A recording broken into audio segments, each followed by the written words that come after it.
ഒരു soil clay ഉണ്ടാക്കി തരുവാ? പിന്നെന്താ ചെയ്യാലോ എന്നും പറഞ്ഞ് ഞങ്ങളുടെ സോയിൽ സ്പെഷ്യലിസ്റ്റിനെയും കൂട്ടി നേരെ പോയി പറമ്പിലേക്ക്. കുറേ ഞാനും ഇത് ചെയ്തു നോക്കണം വിചാരിക്കുക. ഇങ്ങനെ ഒരാൾ കൂടെയുള്ളതുകൊണ്ടേ നേരം കാലമൊന്നും വിചാരിച്ച പോലെ അങ്ങ് ഒക്കുന്നില്ല. നമ്മുടെ മണ്ണ് വേനൽക്കാലം വേണ്ടി നന്നായിട്ട് ഉറച്ചു പോയിട്ടുണ്ടായിരുന്നു. ഞങ്ങളുടെ മണ്ണ് സ്പെഷ്യലിസ്റ്റ് അവനെ കൊണ്ട് ആവുന്ന പോലെയൊക്കെ മണ്ണ് കഴിച്ചെടുത്ത് ബക്കറ്റിലാക്കി പെറുക്കി മാറ്റാൻ പറ്റുന്ന കല്ലുകളൊക്കെ രണ്ടുപേരും തന്നെ മത്സരിച്ച് പെറുക്കി കളയുമായിരുന്നു. പിന്നെ മൊത്തം ആവേശവും മത്സരമൊക്കെ ആയിരുന്നു. പിന്നെ വെള്ളം ഒഴിച്ചതും കലക്കിയതും അരിച്ചതും ഒക്കെ ഇവര് രണ്ടുപേരും കൂടി തന്നെയായിരുന്നു. ഞാൻ ആ സൈഡിൽ അവിടെ നിന്ന് കൊടുത്തത് അരിക്കലിന്റെ ആവേശം കാരണം തുണിയൊക്കെ ഇങ്ങനെ ഇളകി പോരുന്നുണ്ടായിരുന്നു.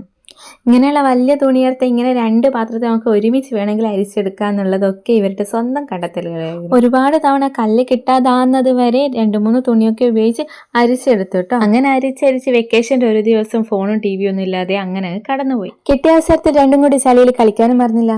പിന്നെ നമ്മുടെ റിസൾട്ട് ഉണ്ടല്ലോ, ഫെയിലായിരുന്നു. അമിതമായ വെള്ളത്തിന്റെ ഉപയോഗം കാരണം അടിയിലുള്ള മണ്ണെടുത്തിട്ടുണ്ടായിരുന്നില്ല അരിക്കാനായിട്ട്. അതുകൊണ്ട് തന്നെ വളരെ കുറച്ച് ക്ലേ മാത്രമേ അടിയിൽ ഊർന്നു വന്നുള്ളൂ.